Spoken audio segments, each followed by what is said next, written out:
So thanks for joining us. We are going to be talking today about Daniel Siegel's latest book, Aware, and where he dives into the concepts of the wheel of awareness. Today we happen to be together in Annapolis, so this is a nice treat. We're not talking over Skype. Quickly, I would like to get your initial thoughts of why this book has had such a significant impact for you, given how new it is and what you've been thinking about lately. Well, I think the book is new, and the focus of this book is new. And I'm excited about it because I think this is a place where Dr. Siegel brings all of his thinking together and takes very complicated, sometimes psychological and neurological knowledge and puts it into language and in a format that we can understand and apply to our lives. And that's why I think it's such a wonderful resource. I'm so excited about this book that I would send it to everybody I know for Christmas. And that, not that it's an easy read, and not that it's, I wouldn't call it an easy read, but I think it's a significant resource in the world of learning about human communication, about learning about leadership, about parenting, and of course about facilitation. So I was looking forward to this book coming out, and it has lived up to my expectations. Yeah, so just to start off, I need to say that there's a lot of this book that I don't necessarily, I don't agree with the way that it's written. And when I say that, I mean it's a very challenging read, particularly in the first 100 pages. Mm-hmm. If you are somebody who is unsure about whether you want to read this book or not, just don't even read the first 100 pages because he writes it in a way such that you have already read all of his other work and you're expected to know what he's talking about. And so it can just be extremely dense and in some ways convoluted. It's not a very clearly written book. It's almost seems stream of consciousness in that there's very little structure. Mm-hmm. I will say once you get into part 2, mm-hmm. where he's actually talking about the science, the neuroscience and the studies that are being done regarding the impact of a mindfulness practice like the Wheel of Awareness, mm-hmm. and how that can impact our lives very both physiologically but also emotionally. I find that portion of the content fascinating and incredibly interesting. So, well, we don't agree, do we? Not always, no, actually rarely. But what part about the Wheel of Awareness do you think has had the most impact for you? Because this book really is about the Wheel of Awareness. Right. Well, I think, I do hear your description as recognizing that would be the description of the first 100 pages of many people, that it is dense. The part of Wheel of Awareness that is encouraging and that I find very interesting is it's been a year ago since I went to a workshop in which Daniel Siegel presented the Wheel of Awareness to about 35 people in a room, and most everybody in that room were in significant leadership roles in business, not in medicine, but in business. There were a few people there in education and in dentistry and in medicine. And what I found is, as he taught us the wheel of awareness, sitting in a chair in an ordinary room,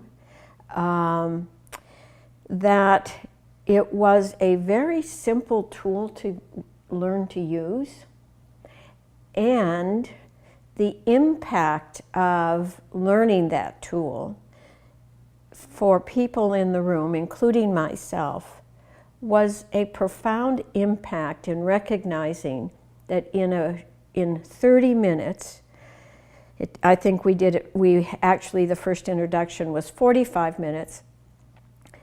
It didn't matter whether we had learned to meditate before, whether we had any practice of meditation, whether we came to it with any spiritual or religious background or preference, that out of all of the people, everyone reported that learning the wheel of awareness and practicing it for 2 days had a significant impact for them. And I was fascinated by that he had over several years created this practice of focused attention that could be used in a secular setting, not attached to a philosophy, not attached to a spirituality, as meditation has in the past been attached to one of those two things, is that this was about learning how to focus your attention.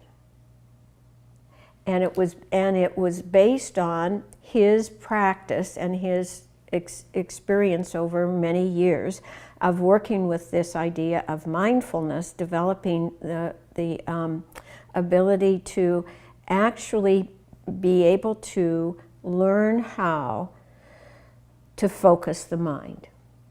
And in that way, both have an impact on your own neurology, that is, that he makes the tie to what you pay attention to is what happens in the neurological brain patterning. And he knows the scientific research now that's being connected to that, and the new research that's coming out.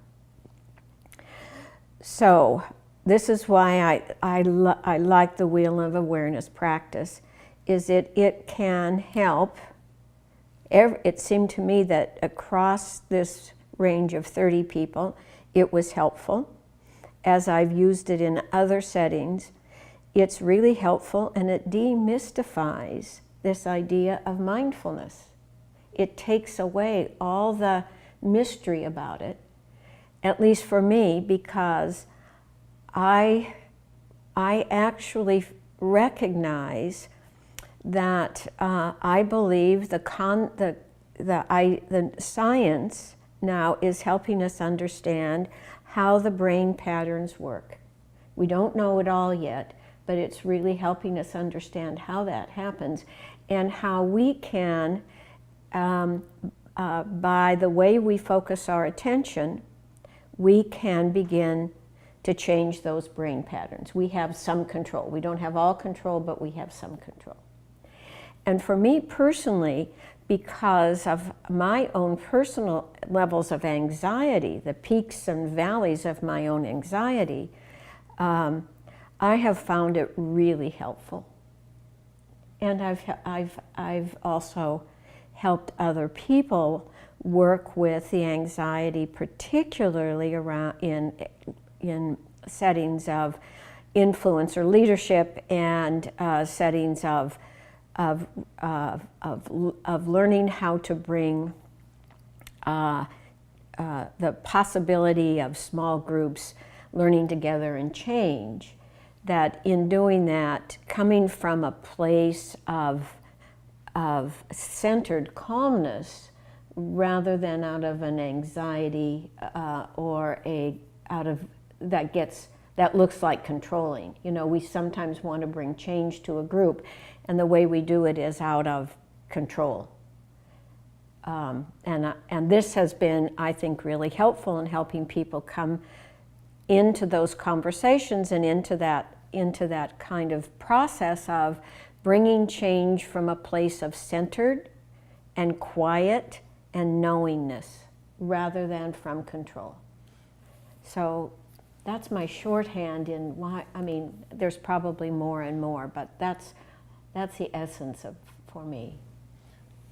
I remember picking you up from the airport after, when you got back from that trip. Yes.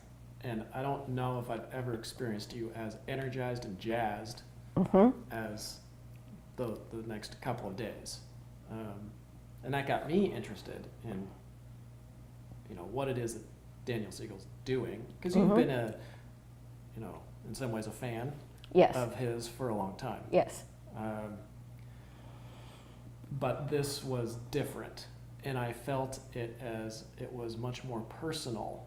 It was less academic for you this time than it has been in the past. For me, you said it demystifies kind of what it is about meditation, if you use that term. I think a mindfulness practice maybe is a more accurate way to describe it. For me, my biggest learning in it, which oddly enough is I think a very small part of what he's trying to explain, but it is the essence that a mindfulness practice can impact our biology in a way that then,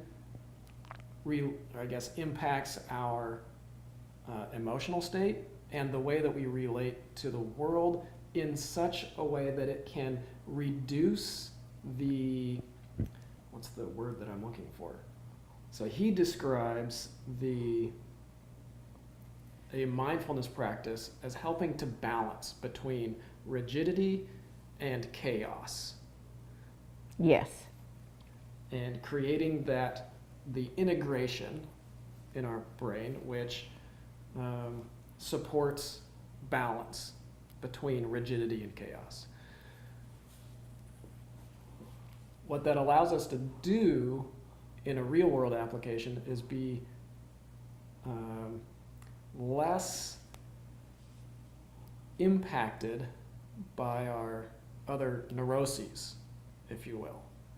So some of us are very rigid naturally, at least we have developed in that direction, and a mindfulness practice promotes the biology changing in such a way that our mind physically creates new ways of being in the world, new ways of experiencing the world. And for me, that has dramatically altered my understanding of why someone would want to do a mindfulness practice. Because for me in the past, meditation has been an act of doing it right. And I knew there was, intellectually, you always hear that there's no way to do meditation right. But when you're in it, and particularly if you're doing a guided meditation practice, for me, I'm always like, oh my God, I'm behind, or I'm off in la la land and I've got to bring my attention back, and oh God, I screwed that one up, or this doesn't feel the way it did last time. I'm just not as in tune with my body. Those types of thoughts are constantly going through my mind during a meditative practice. And one of the biggest learnings I've had from this book is that is okay. Yeah. And not only that is okay, but that is actually part of the process. And in that process, you are still changing the physiology, changing the structure, the neurons, realigning neurosynaptic pathways to create a more integrated, literally a more integrated brain, so that you can experience the world in a different way that's less reactive. Mm-hmm. And it doesn't have to be done, quote unquote, right. So I think from my experience when I was in the group of 30, sitting in the chair and going through the wheel of awareness for the first time, I felt a great release from needing to do it right, because when your mind wanders, part of his instruction is to let it wander and come back. It isn't try to shut it down or change it, it's just follow the wandering and come back. Well, that was really helpful for me.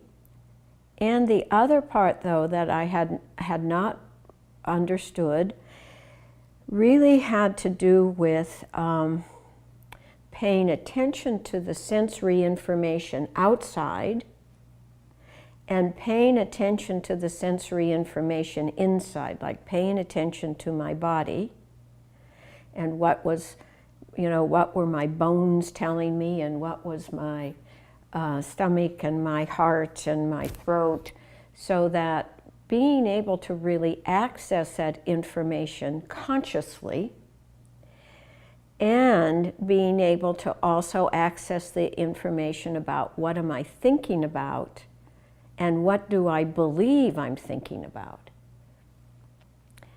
Those pieces helped me come to a place of awareness of myself that seemed easy to get to, and it really I had the sense about that I had a clarity. It was a way that I came to a clarity about being in the world in that moment. That's what I felt, and I think he uses the word integration, and we can talk about more about that next time. But the part about feeling, experiencing myself as clear.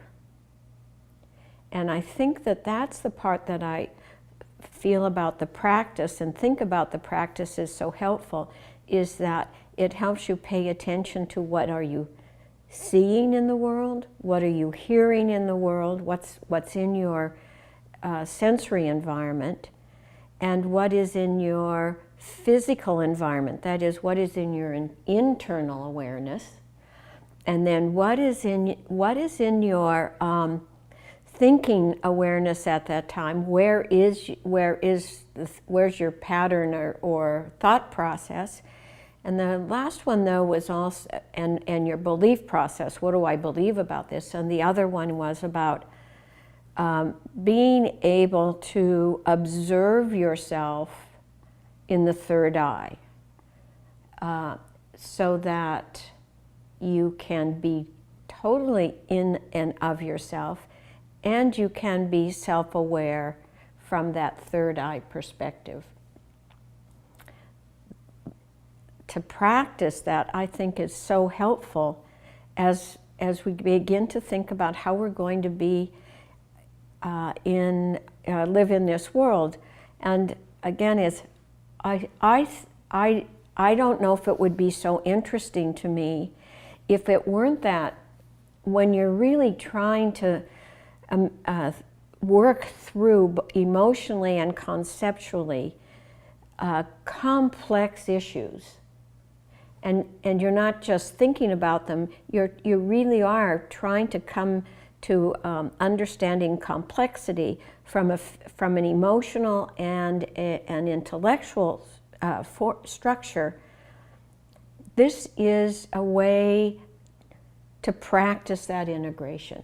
Because in the past, we've separated and said it's either an emotional decision or it's a conceptual or intellectual decision. And in in our understanding, or it's not new, but the emerging recognition in the world more and more is that complexity asks of us to have decisions made out of an emotional and an intellectual process. And the healthier we are emotionally, the more integrated we are emotionally, and the more integrated we are in terms of refined in the way that we understand our own intellectuality, that we can both trust where we are and say, okay, this is where I am now, and I can also observe it to say, and what does that mean? Yeah.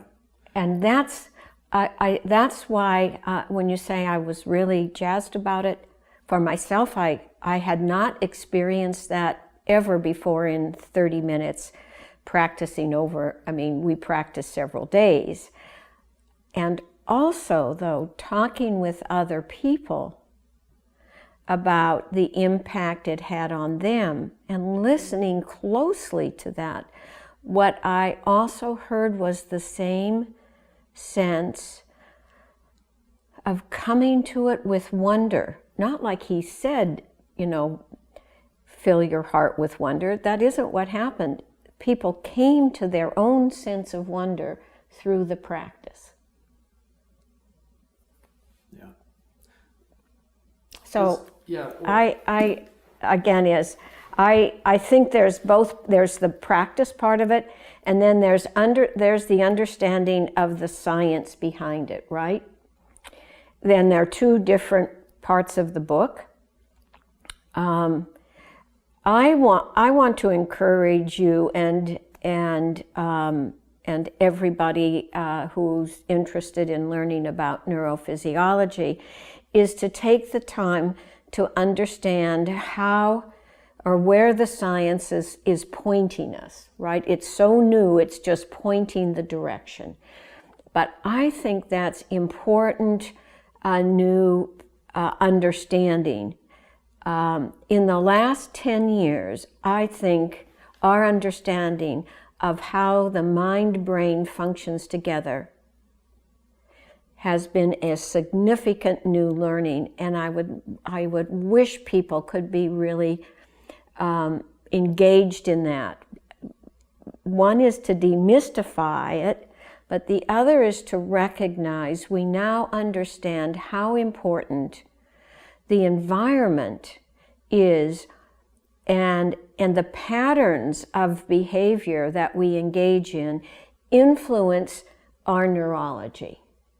For example, I don't think people who create workplace environments that are so toxic, as people report that they come out of a really toxic workplace. I don't believe that people create toxic workplaces consciously. I believe that's an unconscious response. And that we can create healthy workplace environments and be highly productive.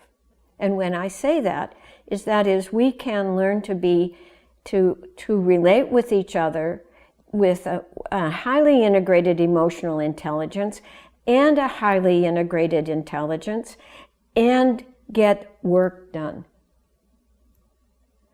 So I have this hopefulness that the more we learn about how our patterns, the neurological patterns are developed and how the way we relate to each other impact our neurobiology, that will be the new study of all business groups.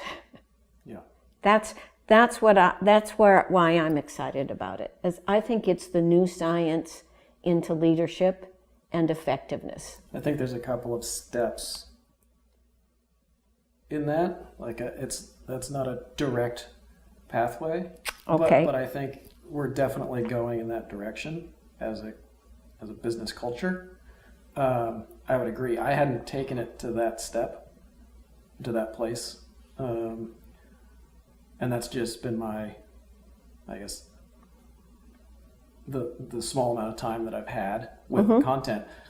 It's interesting because it is new science. Yes. It's a new understanding of how our mind and our brain interact. Yes. And I found it interesting that he basically says we have a very old concept of mind-brain interaction. 2,500 years ago, some guy theorized that all of our mind activity, all of our experience of what we would say is mind, comes from the brain. And that has basically been our concept of mind for the last 2,500 years ago. It happened to be a very smart guy, Hippocrates, who theorized this, but it hasn't changed. And it's at this point, with their neuroscience and the psychology, the applied psychology, we are coming to a new understanding of how our mind interacts with our brain, our body, and the outside world, our relational senses. Our brain is our body. Yeah, but yeah, right. I mean, even that dichotomy, right, as Exactly. we still talk about that, but that's what I was beginning to recognize as I was sitting there in that workshop is this, I recognized how compartmentalized I relate to myself. Yeah. Like somehow my head and my body are different rather than And our sense of self and in my that. Yeah. it's that it is one phenomenon. And to be able to create for a sensory awareness of that and then build a conceptual awareness of that is in contrast to this compartmentalized idea. And I think out of that compartmentalization of self and others, as well as mind, or as well as brain, body, and outside of body, as we begin to integrate those things and come to a better understanding of the reality of what is mind and what is self, we're going to be able to be more fluid and flexible in our understanding of the self isn't a static thing. Right. In our culture, and you were talking about creating environments that are work environments that are healthy and highly productive.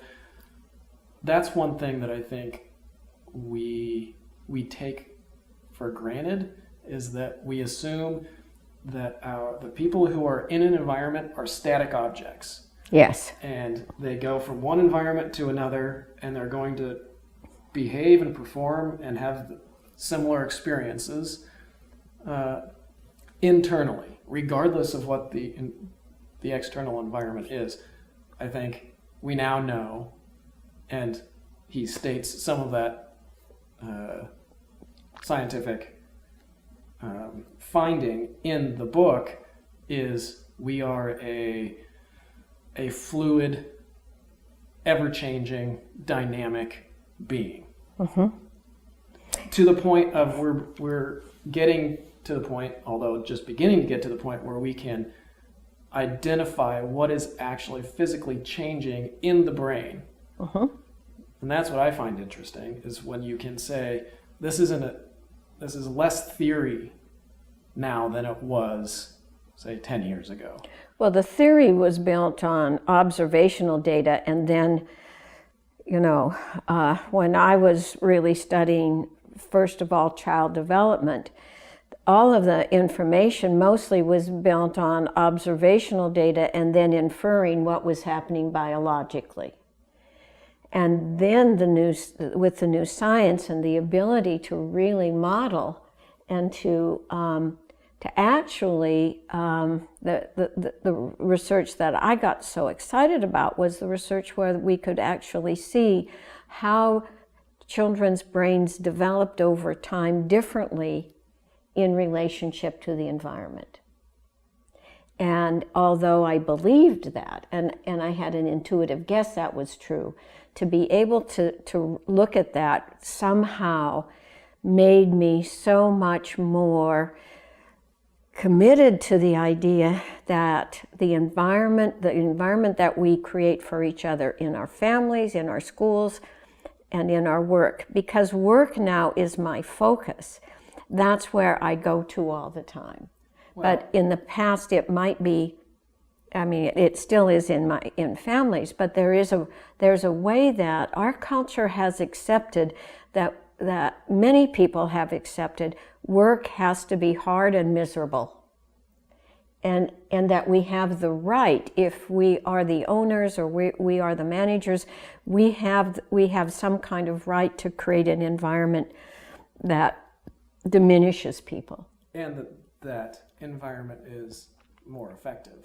And that environment is more effective in the workplace. And that I think that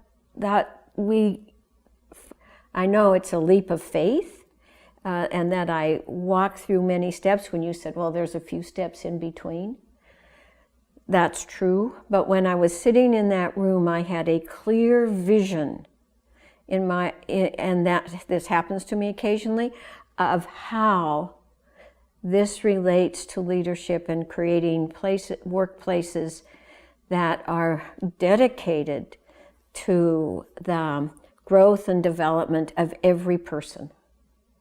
That's part of the business model.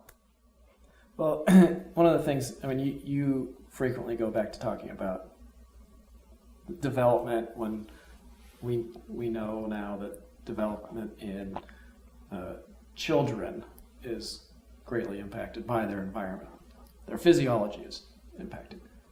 Yes. And I would say, I think many people would now intuitively agree with you in that. Whether they've seen the science or not, they would say, okay, yeah, we're impacted by our environment growing up. But what I don't think people necessarily intuitively jump to is that we as adults are constantly changing. Our biology, our physiology is constantly changing based on the environment that we're in and based on our thought processes. And so we are continuing to adapt and change regardless of how old we are. Our mind may be less receptive to certain things as we get older and older. And as young people, we are certainly more malleable in that sense. But it doesn't stop. And I think creating healthy, supportive workplaces is one place where we can physically bring the best of who we are and who the people around us are to the job and to the world. Yes. So when you say, I guess, thank you for, coming back to the redefinition of how it impacts adults. Because I think probably that impact, that shift of awareness that adults continue to change and reshape no matter what the age is, and that we are never static, that it is always in process, I think is really helpful. And I sort of, because I feel that's in my bones so much, I forget to focus on that a little bit,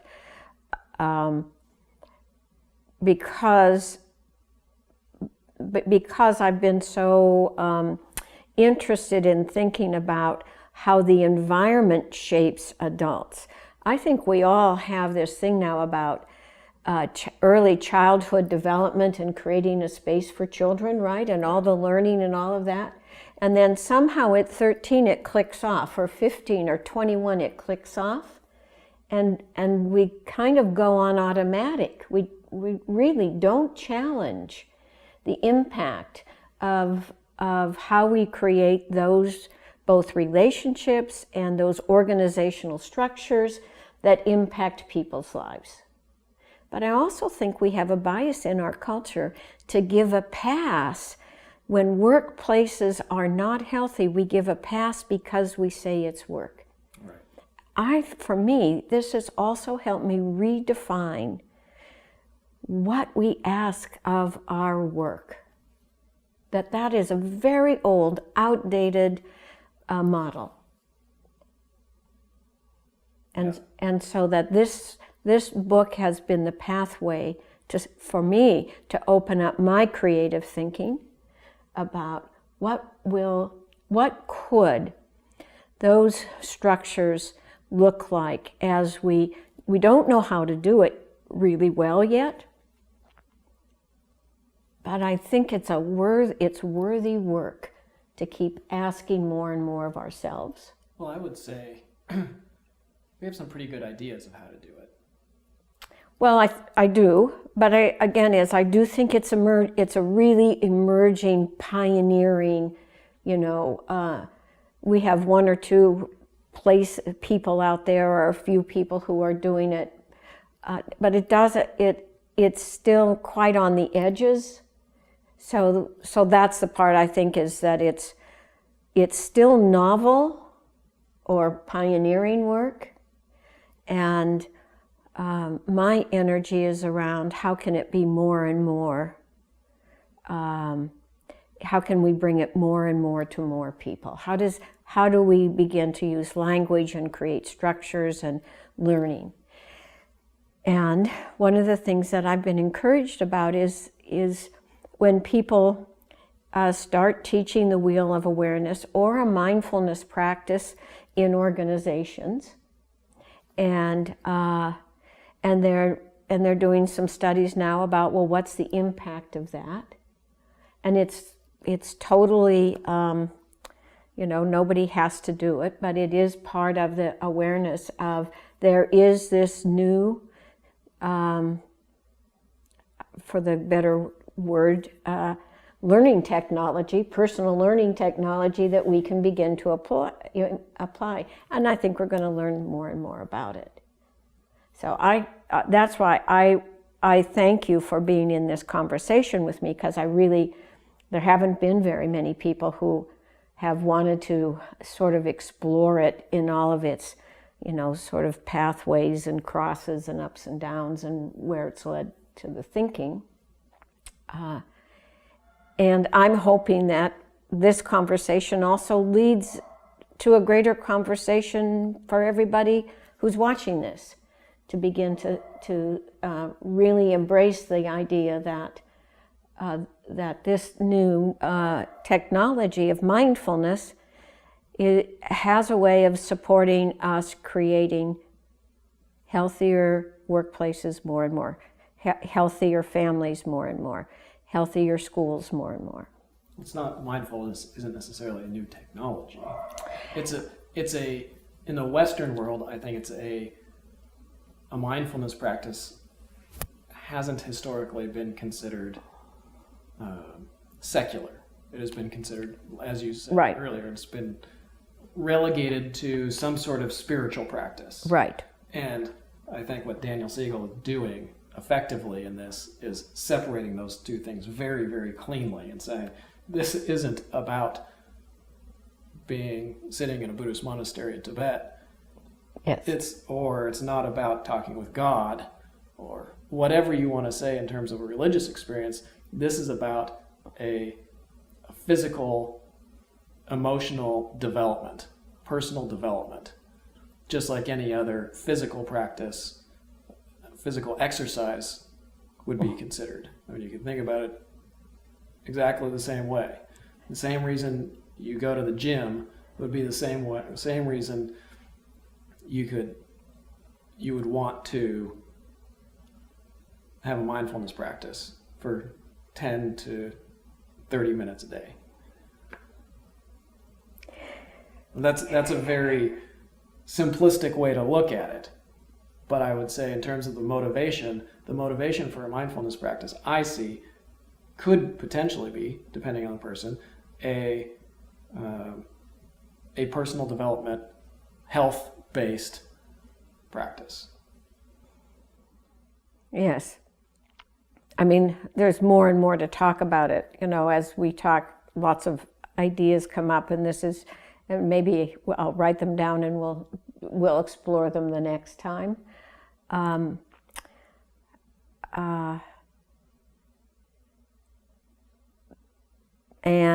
I mean, it is a both and. It is about the physicality of it, but I also think the way that I would shape the conversation, it is about developing a more flexible emotional IQ. I mean, that's what, you know, when he talks about the difference between rigid and chaos, is I keep thinking about this process of being able to have a much more flexible and integrated relationship between emotionality and intellectual conversation. Or what I think of is physical and thought patterns. And to do less compartmentalization, right? That I'll compartmentalize this experience over here and keep it away from this experience over here. And this is the conversation for integration. Yeah. That is, I think, if we were going to talk about from a practical point of view, many of us were taught how to compartmentalize. And we have become very efficient and effective at compartmentalization, and sometimes we need that skill. But that we have not developed integration as deeply as we could. And I think this is a pathway to integration. And the implications of that, I think, are enormous. There's a lot of places you could go in terms of the impact that this work could take you. I mean, I don't think Daniel Siegel necessarily was expecting somebody like yourself to immediately go to how do we create healthy, more dynamic, supportive workplaces, given what is written in the book. And yet, I think that's a very that's a worthwhile place to explore, or idea to explore. And I think it is directly related to what is here. But I think there are many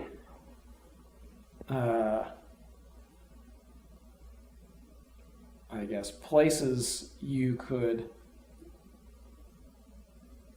apply a mindfulness, or the impact of a mindfulness practice in the world.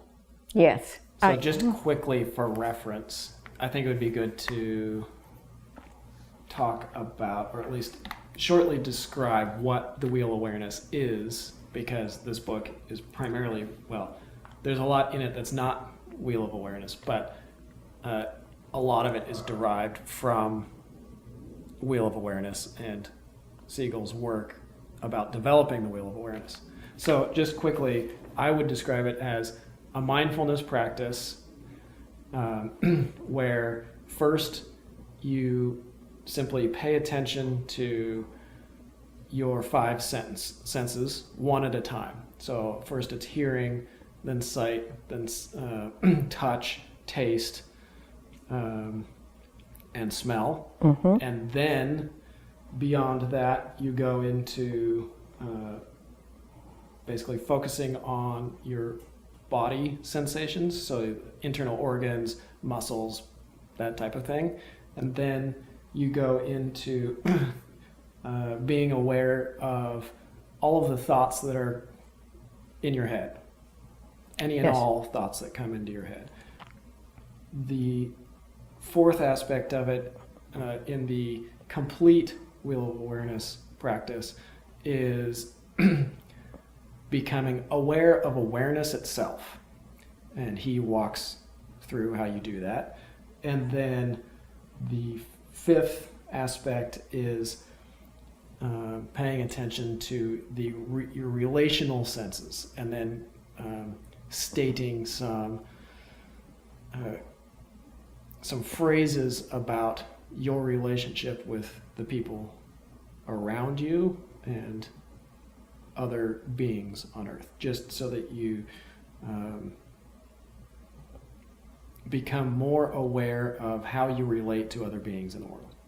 So that's, from my perspective, that's a quick summary of the guided meditation, guided mindfulness practice that Siegel offers in the Wheel of Awareness. That can be found at Daniel Siegel's website, I believe, drdansiegel.com. Mm-hmm. It's a little tricky to find some of those. I think it's under resources, and you have to sign up for his newsletter in order to get access to them. But he has an audio version, a guided audio practice. There are multiple different ones. There's a 30-minute version. There's a 20-minute version. There's even, I believe, a 7 or 8-minute version. And then he has a breathing practice that's approximately 20 minutes. But those are all available on drdansiegel.com. So, Well, I would encourage everyone who's listening to quickly go in and look at the Wheel of Awareness, and it's and that give yourself the opportunity to do the 30-minute guided meditation that he does, and it's his voice, and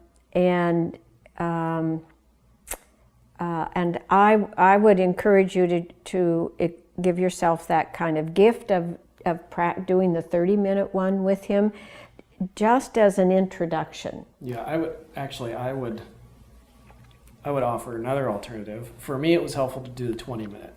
Okay. Because that one's an abbreviated version, but he describes more about the wheel and Okay. about the practice before. Okay. The 30-minute is kind of the complete practice. So it's a little bit more in-depth, and he doesn't actually describe it in as much detail as in the introduction. In the introductory one. Okay. So maybe it's a both and.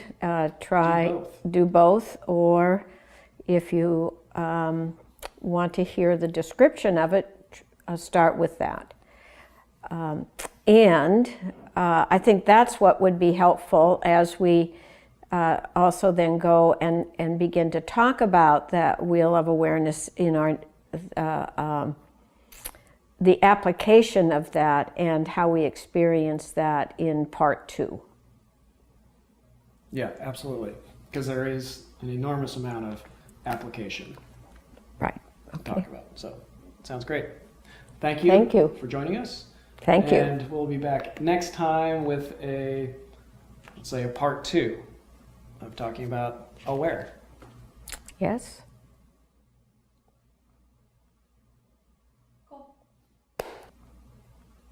High five. Nice job.